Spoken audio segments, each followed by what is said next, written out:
Welcome to Monday Q&A. This is where I host questions that are sent to me either through the comment section or emailed. You can email me directly at professorwingert@gmail.com. You can look in the description below or on the screen. And every Monday, I try and get back to people with answers to their questions if I am knowledgeable in the subject.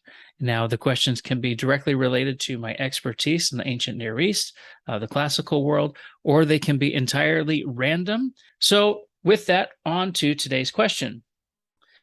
All right, this question comes from Ben Avraham, who asks, how did NENA, that is to say Northeastern Neo-Aramaic, come to pronounce Hhet as Khet, as it is in Arabic, or Heth as Khet? That's the Arabic sign you're looking at in front of you. Why would anyone speaking Aramaic make such a change? Eventually, Mesopotamians did learn to say He and I properly in Arabic. It is known that many ancient Jews pronounced Heth as He. Even Lewis Glinert in Hebrew in Ashkenaz on page 70 says that there were medieval Jews in Germany doing that. It's natural for He to become He. So from where did He come from? I think that the ancient He won out in many communities when Heth and Khet merged. Israeli Arabs have taken Fum, mouth, and turned it to Tum, obviously going through Thum as a way of getting there. Mizrahi individuals will go back and forth between He and Khet for Heth in a single sentence. Arabs do the same with ta and tha and the and da. People use multiple systems for pronunciation at absolute whim. Okay, this is a really good question. It's kind of, it's set up with some other data that's helpful in sort of figuring it out or seeing where it might be going. Just some background. Northeastern Neo-Aramaic is the language affectionately referred to as Assyrian, or it's called Sureth in its native language. It's basically modern Aramaic spoken in the East. So that's places like you'll see on the map. I'm going to show you here real quick. But think of northern Iraq, southeast Turkey, northwestern Iran. Now, there's a couple interesting things that are in this question. Why would anyone make such a change? So the question is, why would someone change the pronunciation of the letter Heth to Khet? And I don't know that it's cut and dry. We do have ancient examples where this letter diverges. For example, in the Ugaritic language, that's a coastal Canaanite, if you'll let me call it Canaanite, as some people won't, but that's okay. That, was found on the ancient coast of Syria. And so there is a distinction there. Now, Arabic distinguishes between those two sounds, ha and khe. So Heth and Khet, as we might call them in Aramaic. Now, what ended up happening is that in Hebrew, in Hebrew and Aramaic as well, you have these merge into one consonant. So I'm just using the writing where you see Hebrew there and Aramaic there. That's both the letter Heth. Arabic, however, puts a dot above one of those letters, and so it will be pronounced as kh, or kh rather, and the other will be pronounced as ha. So they're all H sounds. Think of it like that. But they're not the normal H's we might use in English. In fact, that's what is being asked here, or that's being pointed out rather, where he says it's natural for he to become he. So, for example, the Hebrew word love, ahava, is a normal he, H sound. That's like our English H, most other H's.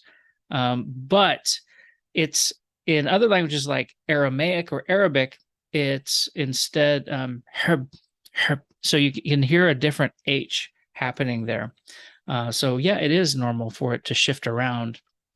Now, just going back, we know there's a difference in Arabic, and we know that there are some ancient languages like Ugaritic that will record the difference. But I would say the major reason for finding this difference, or the why did it merge in Hebrew and Aramaic? And then in Hebrew, it basically sounds like Ch today. In Aramaic, it sounds, well, in, let's see, we'll call it the Western pronunciation of Syriac, Aramaic, or Surais, Turoyo. They'll say He, so Heth is the name of the letter.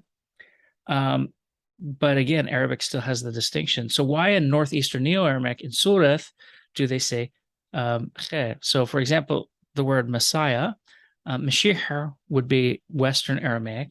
Mshicha would be the NENA, or Northeastern Neo-Aramaic, or Sureth, the Eastern accent.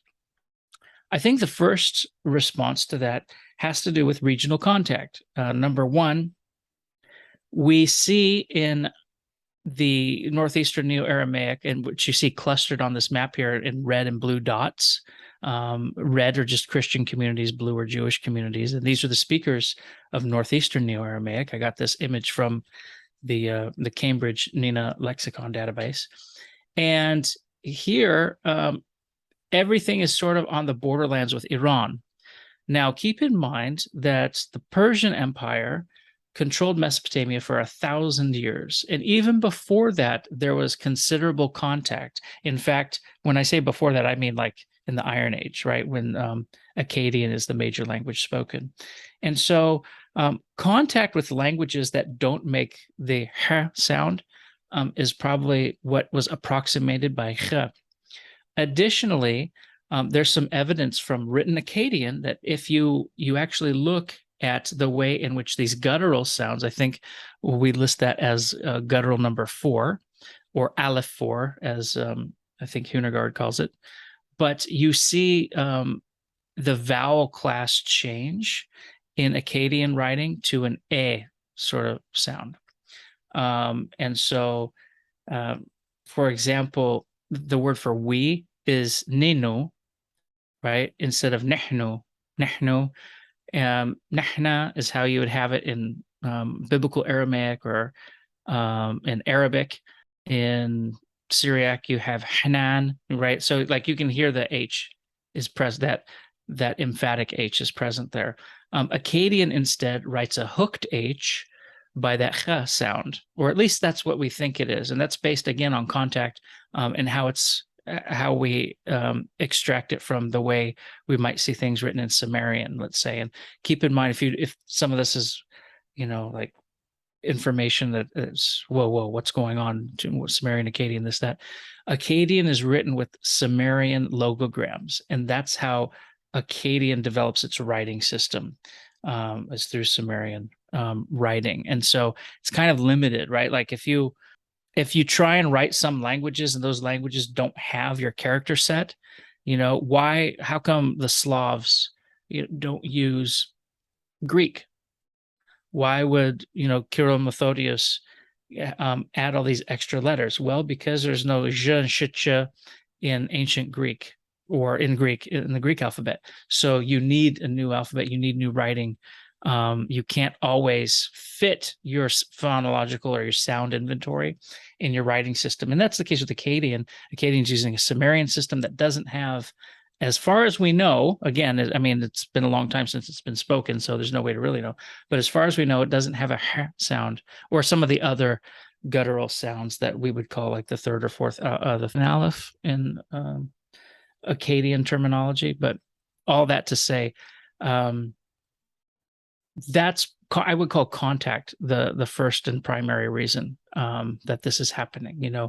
We tend to take on the accents of the people we live around.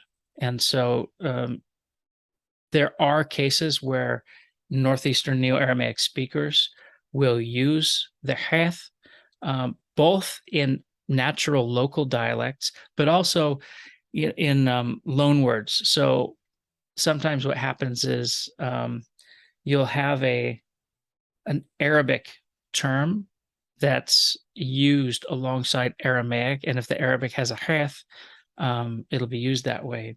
Interestingly, Jews from northern Iraq, or at least historically, I mean, everyone's pretty much in Israel now, but they would speak Sureth, or they'd speak Aramaic, Lashana Deni, our language, as they'd say, using the ch sound when they speak, but when they actually read the Hebrew text, reverently, it comes out as Heth. So that's something interesting, or at least I think that's the case. If I'm not mistaken, that's what I was told by my instructor from Zacho. So I hope that answers the question. I think contact is the major issue, where contact with the Arabs is more frequent. Maybe you're going to have the preservation of Ha or Heth, where it's with, let's say, look at this map. We have Hurrian. Maybe the Hittites get that far. I don't know, but Persian, Armenian, Parthian speakers, right? Like all these other languages that are Indo-European, those languages aren't going to have that sound, but they can do ch. Even German can do a version of ch, right? You know what? Scratch that. Don't let me talk about German. Do you say ich or do you say ich? I guess it depends on where you're from. All right. I hope that answers the question. I think it was a fun one and content rich. So please keep them coming. So if you like this video, make sure to like, share, subscribe. And if you have any questions of your own, please send them my way. A comment below this video, any other video you see, or send me an email directly, and I will do my best to get to it every Monday.